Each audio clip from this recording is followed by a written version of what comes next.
আজকের ভিডিওতে মূলত চারটি বিষয় নিয়ে কথা বলবো। প্রথমটা, কালকে যে চিত্র সাংবাদিককে অ্যাটাক করা হয়েছিল সেটার বিষয়ে কথা বলবো। দ্বিতীয়ত, মোহনবাগান ম্যানেজমেন্ট কি অনেক আগে থেকে আঁচ করতে পেরেছিল আনোয়ারের ব্যাপারটা, এটা নিয়ে কথা বলবো।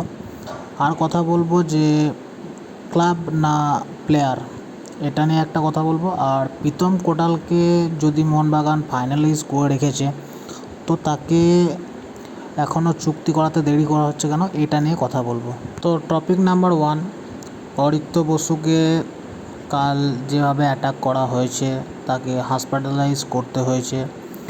তো কালকে ব্যাপারটা হচ্ছে যে আনোয়ার আলীর কালকে কলকাতায় আসার টাইম, অরিত্র বসু তিনি সে খবরটা ব্রেক করতে যান এবং সেখানে কিছু ইস্টবেঙ্গল সমর্থক তার উপর চড়াও হয় এবং তাকে অ্যাটাক করে। তো এখানে একটাই বক্তব্য যে এমনিতেই কোনো স্পোর্টস চ্যানেল আমাদের ফুটবল নিয়ে খুব একটা মাথা ঘামায় না, যেখানে হাতে গোনা কয়েকটা চ্যানেল আমাদের ভারতীয় ফুটবল নিয়ে কাজ করছে, তাদের ওপর যদি এইভাবে অ্যাটাক হয় তাহলে ভবিষ্যৎ কিন্তু খুব খারাপের দিকে।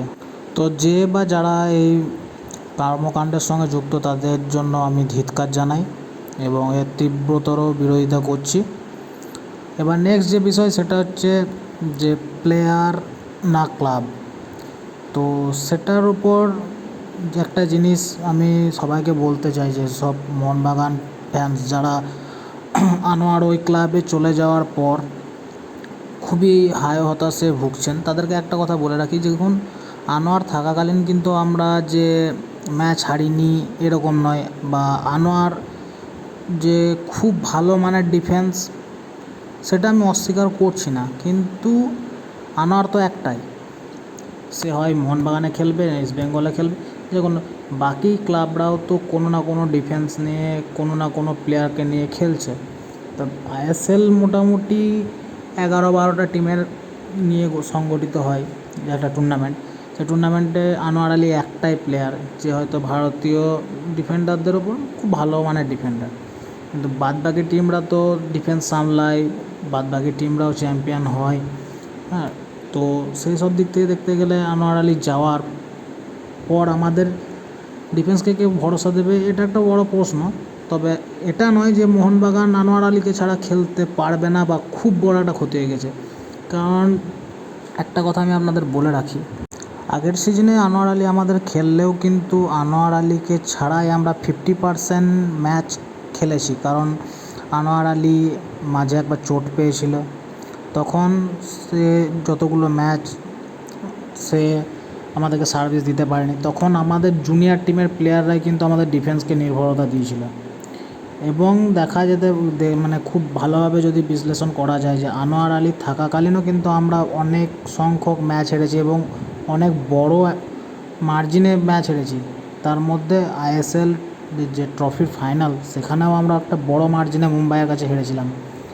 তো একটা কথাই বলবো যে প্লেয়াররা যেহেতু এবার আস্তে আস্তে মুভ অন করছে, আমাদের সমর্থকদেরও এই বিষয়টার উপর থেকে মুভ অন করা উচিত এবং সামনের দিনে টিম কিভাবে চলবে, কোন প্লেয়ার নিলে ভালো হয়, এসব বিষয় নিয়ে যেমন ক্লাব ম্যানেজমেন্ট ভাবছে সেরকম আমাদেরও ভাবা উচিত এবং টিমের পাশে থাকা উচিত।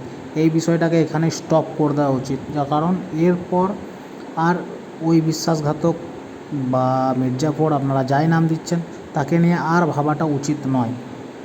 এটা আমার তরফ থেকে আমার মতামত। আপনারা কি ভাবছেন আমি জানি না, যেটা ভালো ভাববেন সেটা কমেন্ট সেকশানে অবশ্যই লিখবেন।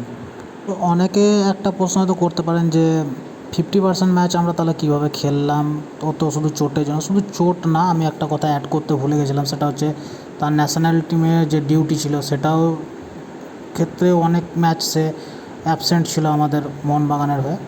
তো এইভাবে দেখতে গেলে আমরা 50% ম্যাচ কিন্তু আনোয়ার ছাড়া খেলেছি, তারপরেও আমরা লিগ শিল্ড চ্যাম্পিয়ন হয়েছি, আমরা ডুরান্ড চ্যাম্পিয়ন হয়েছি। তো এবার আমাদের টিমের পাশে দাঁড়িয়ে টিমকে সমর্থন করা উচিত।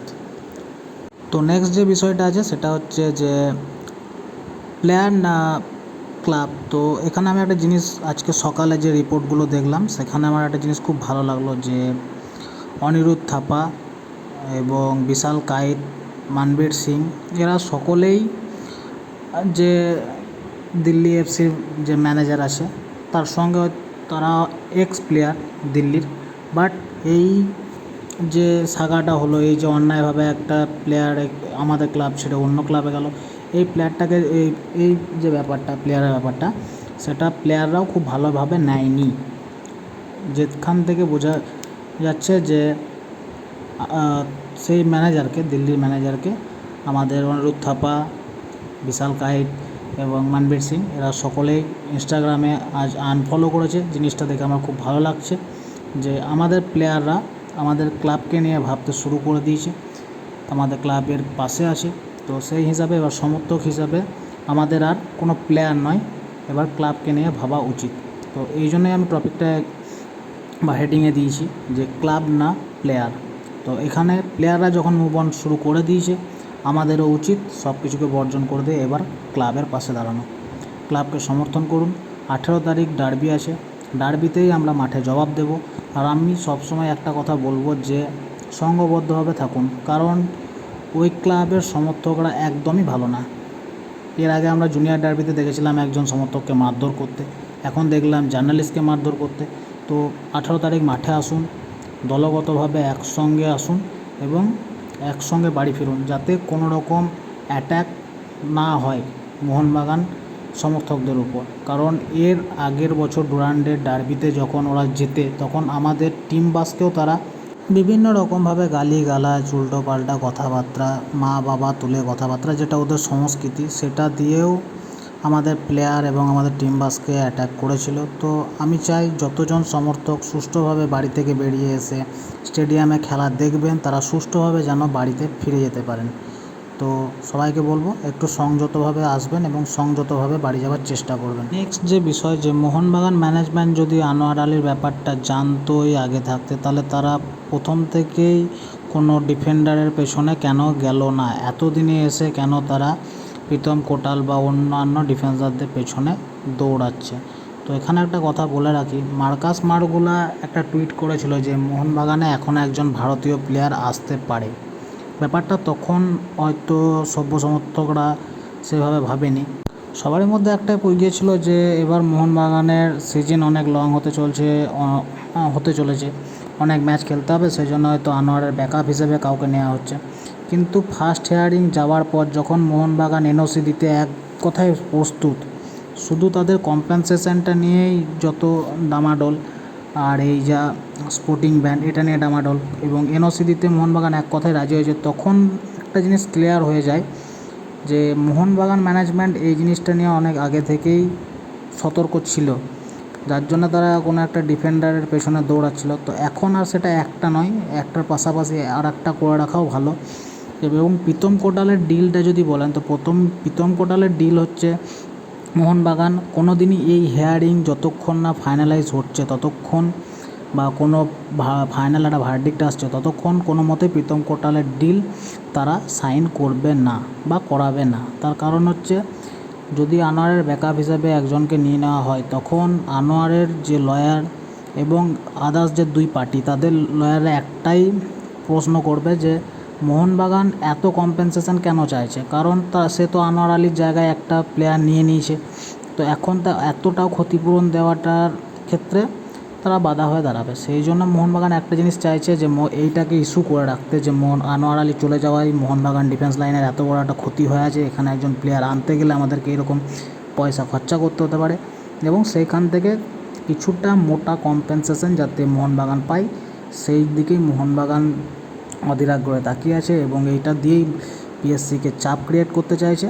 এবং আপনাদের একটা কথা বলে রাখি, প্রীতম কোটাল, এদিকে অ্যালেক্স সাজি, এই দুজনের মধ্যে কেউ তো একজন আসবে, এবং এদের ব্যাকআপ হিসেবে আমার যা মনে হচ্ছে তাতে এখন আমাদের দীপেন্দু বিশ্বাসই থাকবে। এবং দীপেন্দু বিশ্বাস এর আগের সিজনেও মোহনবাগানকে ভালো সার্ভিস দিয়েছিল, এই সিজন তার উপর ভরসা রাখাটা উচিত। এবং প্রীতম কোটালের ডিলটা আমার যতদূর যা মনে হচ্ছে সেটা হয়তো 22 তারিখে হিয়ারিংয়ের পরই কনফার্ম হবে। তো এই ভিডিওটা এইটুকুই। যদি ভিডিওটা ভালো লাগে তো লাইক এবং শেয়ার করে দেবেন, আর চ্যানেলে নতুন হয়ে থাকলে চ্যানেলটা সাবস্ক্রাইব করে দেবেন। ধন্যবাদ।